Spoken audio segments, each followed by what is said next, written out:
As we approach 9:30, I'd like to welcome you to this webinar this morning on cybersecurity.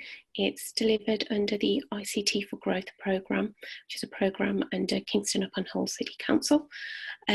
We have with us today Scott, who is our expert advisor on this subject and has some great knowledge to share with you on this topic. Before I hand over to Scott, I'd just like to make you aware of the chat function and the Q&A function at the bottom of your screen. So if you sort of hover, you'll see those icons. Feel free to post any questions, anything you'd like to say during the webinar in those chat or Q&A boxes, and Scott or I will definitely come back to those.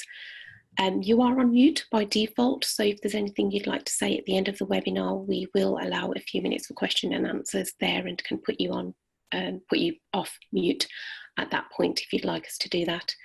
So without any further delay, I'll hand over to my colleague Scott, and we hope you find this very useful. Thank you. Thanks, Scott. Thanks, Sadia. Good morning, everybody. As Sadia said, my name's Scott from ThinkCloud, a company based in Hull. We specialise in cloud technology and security and digital transformations. Our client base, we've got about 150 local clients working with government, Ministry of Defence, supply chain, manufacturing, engineering, financial and charity sectors. Been voted in the top 50 IT companies for the past 4 years. Founded in 2003, and we are one of the region's Cyber Essentials Plus certified IT providers, and I'm a qualified Cyber Essentials ACE practitioner. Okay, so the topics we're going to cover today is why cybersecurity is in demand from every organisation, what training and certification is needed, and why cybersecurity is now a team sport. Okay, so cybercrime. Cybercrime is now the largest organised crime worldwide, beating all other crime put together. And they say 60% of small businesses go out of business after a cyber attack. The current rate in the UK is a 1 in 2 chance that you'll be under threat of a cyber attack if you're a small or medium-sized business in the UK, which is rather scary. And these facts are from the National Cybersecurity Centre. Ransomware attacks at the moment are over 200% up during COVID. He's beaten some rather nasty attacks previously. In 2017, there was a couple of big ones which sort of brought a lot more awareness to the public. WannaCry and Petya. These are particularly nasty because what they do is somebody clicks on a file, for instance.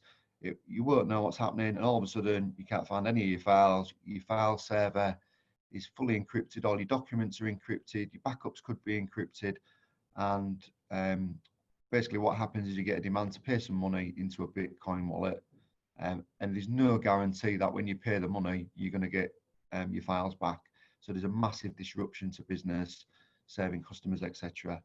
And they believe that there's 4 billion in damages during a 4-day peak in May, which is kind of scary. Real world example. Basically, a real world example of real world example of a law firm. Let me just move that out of the way. Basically, a law firm got hacked. There's 5 million files encrypted, £20,000 in ransom. They actually decided to pay it because they thought it'd be quicker than trying to remediate themselves. Backups were corrupted, which obviously caused them a major problem, which is why they paid the ransom.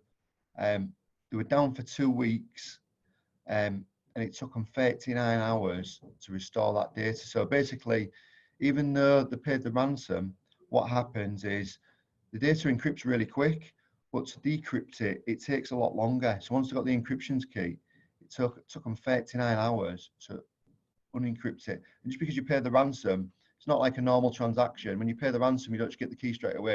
You could be waiting a couple of weeks to get that, if you get it at all. So it's kind of scary, really. You should always have try and have the protection in place, but always have good backups and test them. Another example, one of the local councils in England got a ransomware attack, caused them to be down for 3 weeks, which affected their website because obviously it had a lot of hosting and things on there. It also affected phone lines because all the other ways of communication, they're unable to make contact with people, or people are unable to deal with queries as quickly. So it was clogging up phone lines. So actually they needed more resource on the phone. So impacts in other ways. Another example of what can go wrong as well is a local estate agent got fined. Now, obviously, a couple of years back, GDPR came into place. Now, if you don't look after people's personal records, you can be in trouble. Now, they exposed 18,610 personal records and got fined £80,000 for that because a hacker got into their system. So they've not just got the reputation issue, they've not just got the issue of not being able to save customers or actually do their business. They've also got the ICO on their back saying that you haven't been looking after the data in the right way, and they got fined £80,000. Okay, so we're going to talk a little bit about some of the cybersecurity compliance and accreditations you can get. Only 11% of businesses are aware that the Cyber Essentials certification and what it means. And what we say is cybersecurity is a journey.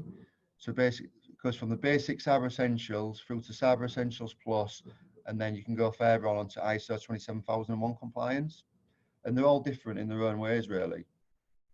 Okay, so it can be a little bit confusing, Cyber Essentials, because Cyber Essentials is the scheme, and the initial certification is called Cyber Essentials as well. So sometimes it gets a little bit confusing. So basically, Cyber Essentials is simple but effective government-backed scheme that will help you protect your organisation, whatever the size, against a whole range of the most common cyber attacks. Cyber attacks come in many shapes and sizes, but the vast majority are very basic in nature, carried out by relatively unskilled individuals. They're the digital equivalent of a thief trying your front door and finding it's unlocked. These standards are to try and prevent these attacks. So basically what you can do nowadays is you've got countries who set up businesses just to hack people who are actually professionals. You've got the kid in the cupboard, if you like, who's just learning how to hack. But then you've also got websites who teach people how to hack, give them all the tools, and people tend to just go on there and have a play. And these basic vulnerabilities are the ones they pick up on, and it's where they're able to attack your data, because there's various simple measures of control you can put in place to stop these measures. If an experienced hacker wanted to get into your system, he probably would.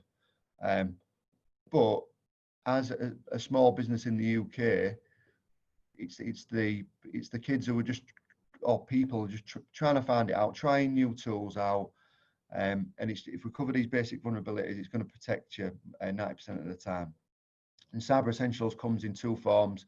It's got Cyber Essentials, which is sort of the basic standard, and Cyber Essentials Plus. I'll go through what's the difference with the two.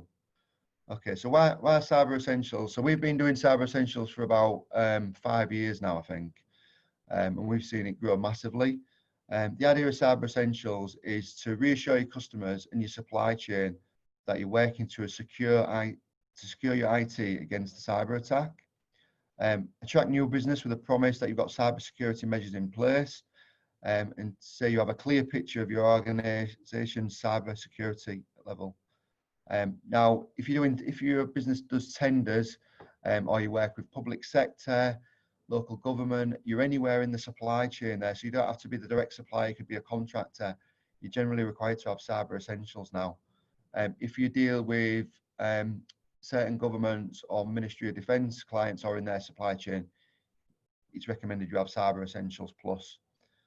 As an IT provider, you would probably go for Cyber Essentials Plus, which is what we've got. If you're an accountant, you definitely need Cyber Essentials. You probably want to be Plus to show that next level. Same with a solicitor or anybody dealing with personal data. So recruitment companies, it's always a good badge to have.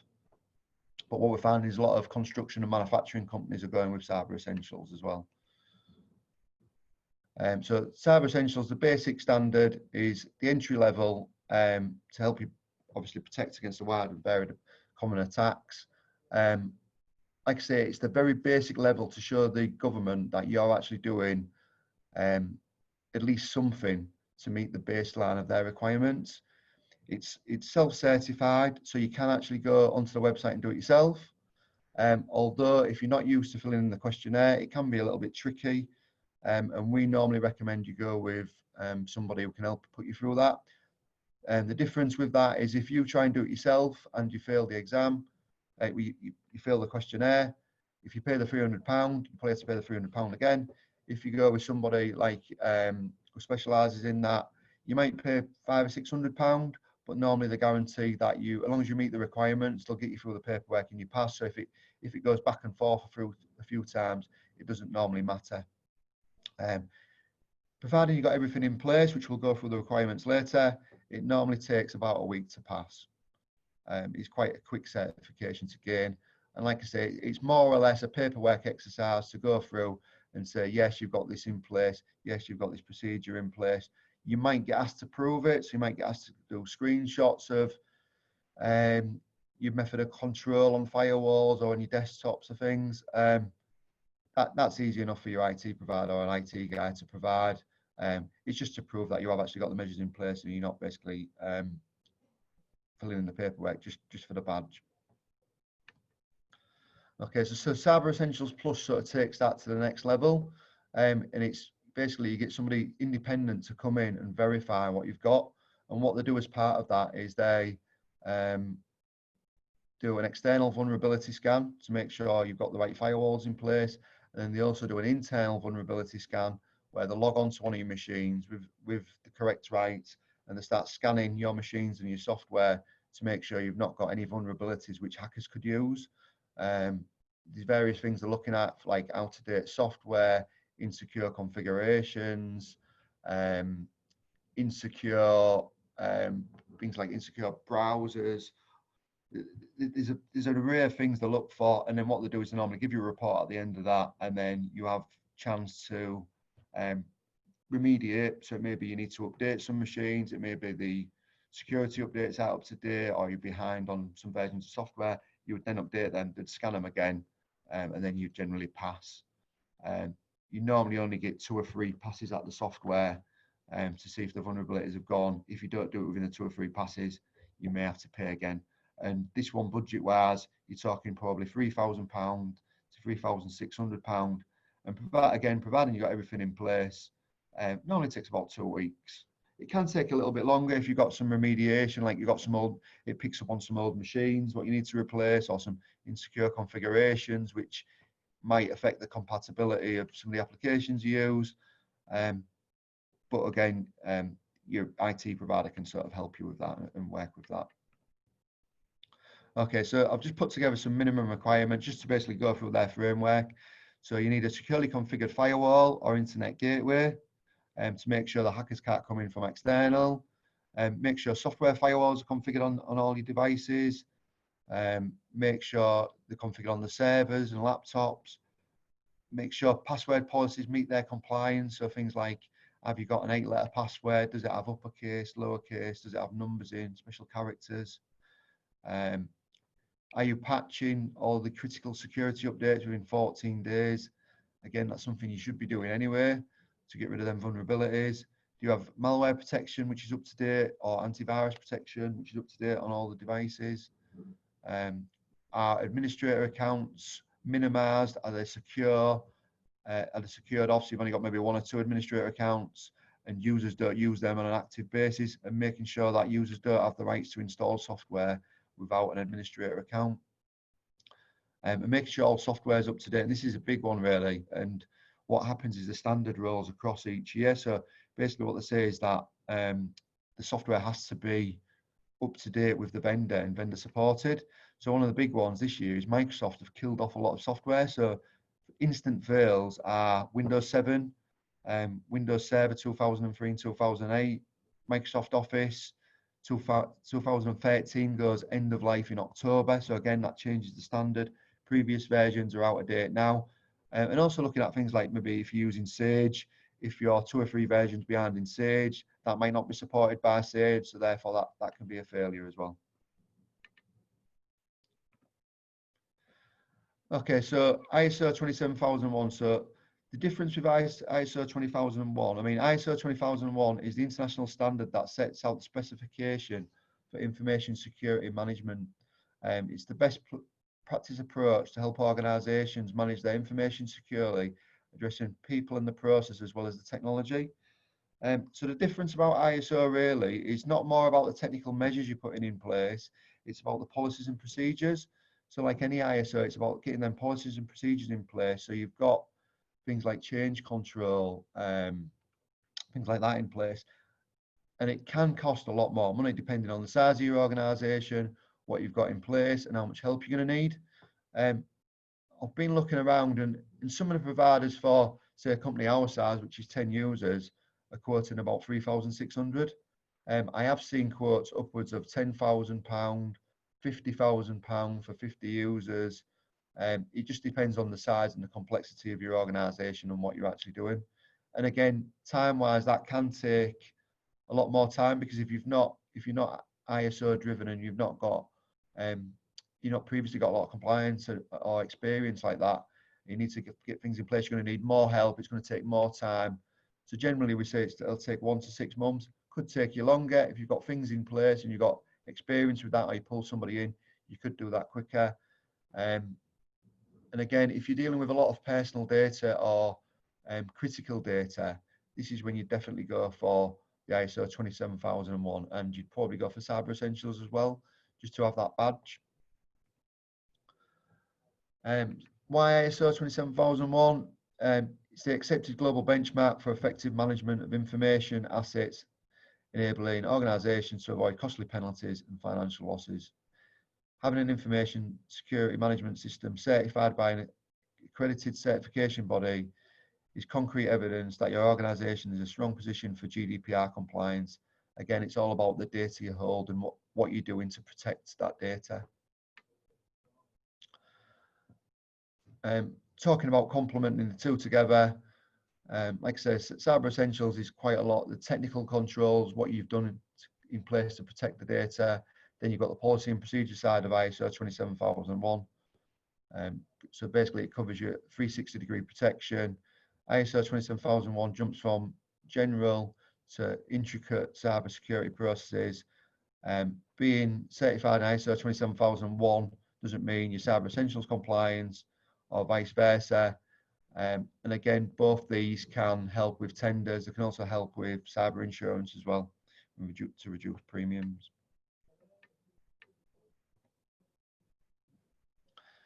GDPR, obviously we touched slightly on GDPR.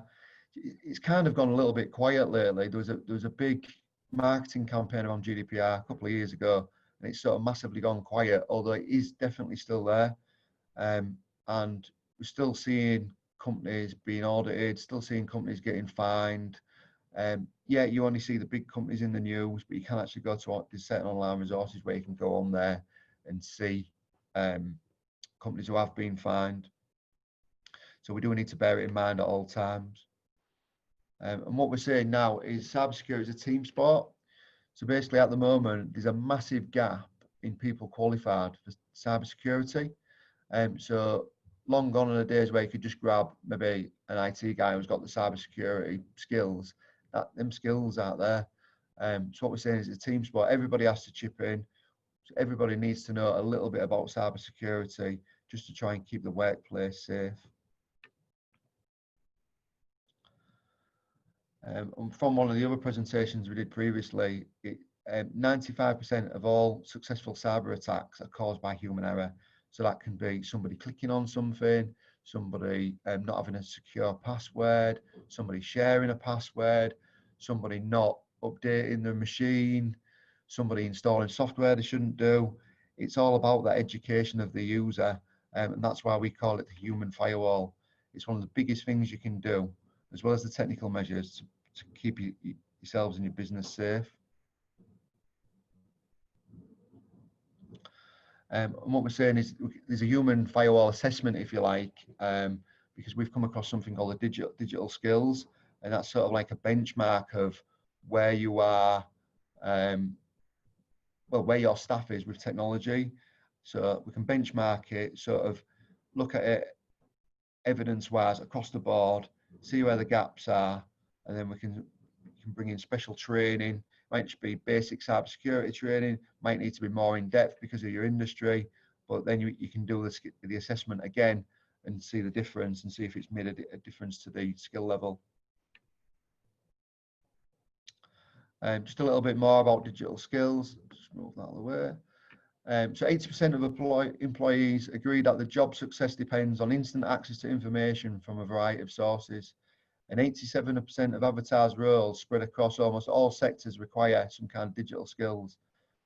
When breaking the job market down by skill level into low, middle and high skill roles, we find that 75% of jobs opening at each level require digital skills. And when we're saying digital skills, we're saying things like, are they able to use the internet correctly? Are they able to do emails?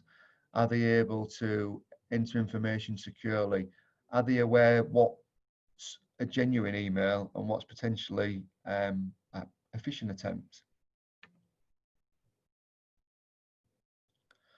The Essential Digital Skills Framework defines the digital skills adults need to safely benefit from, participate in and contribute to digital world,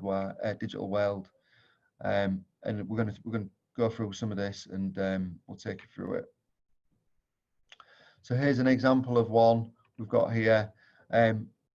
Digital skills assessment, really simple. Like I say, it's just multiple choice questions for the end user to go through. So it's basic as, can you turn on a device? Can you use the controls on the device? Going down to things like, you know that your passwords and personal information need to be safe.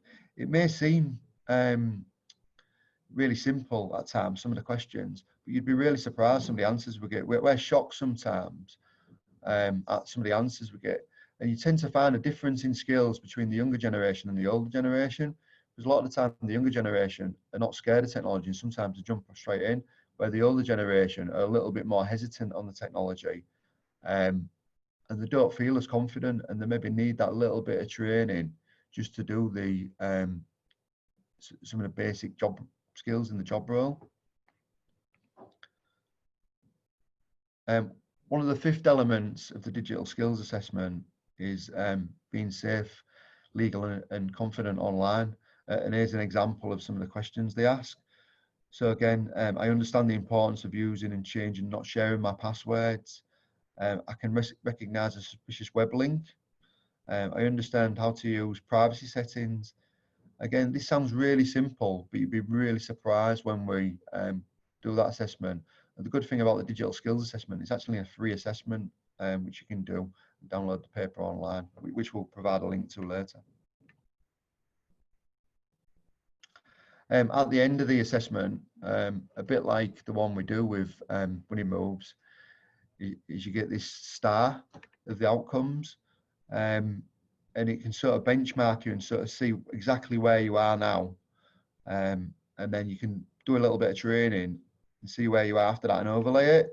And it's really interesting, especially good if we do it when we're providing a new IT system. If we're moving somebody to the cloud and moving them to Google or a new Microsoft system, we do it and we benchmark them before and benchmark them after, because sometimes the employers expect people to get a new system in and expect them to be able to use it, but actually they didn't know how to use the old system in the first place.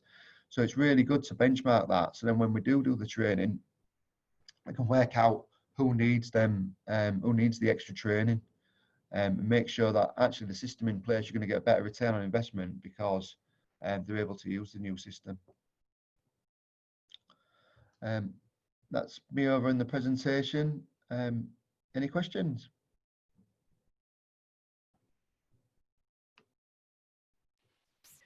Thank you, Scott. We haven't had any questions in the Q&A or chat box, but if there are any, please feel free to post those and we'll come back to them. as I said at the start as well, we can put you on and mute if you'd like us to do that, if you want to ask a question of Scott directly. I just wanted to also make you aware of a couple of things before we come to the end of the webinar. So Scott, I'm going to see if I can request control of the slides. Yeah, I should be able to give that. If not, just a quick one as well. If you scan the QR code on the screen, we'll be passing over. If you scan the QR code, fill in the link. We'll do a dark web report on you to see if any of your information's been leaked on the internet. We're happy to send over a 15-way checklist, and we've got the digital skills checklist as well, which we'll send over. Alternatively, if you message Sadia or message in the chat, we'll send that over to you. Thanks, Sadia. Thank you, Scott. Thank you. That's been really useful. So bear with me.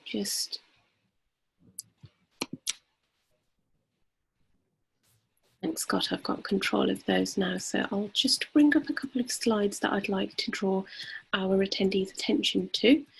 Bear with me there. So I'd like to just make you aware of support that we have, further support that we have available. So there's support in the form of these webinars. So we have weekly ICT for Growth webinars. There are a couple running per week, so please keep an eye out for upcoming webinars. The next couple are on the screen there. So next one is on Monday, back to Google or Microsoft, and then on Friday again. So ICT for Growth webinars you'll see popping up on a Monday and a Friday throughout the next few months on various topics. The other aspect of support available is the Digital Catalyst programme, which is also under the ICT for Growth programme banner. And it's a really good opportunity for businesses like yourselves in the Humber region who are looking to adopt digital technology, have a project in mind, or perhaps don't know what the next steps are for them in the digital area and want some expert advice on that.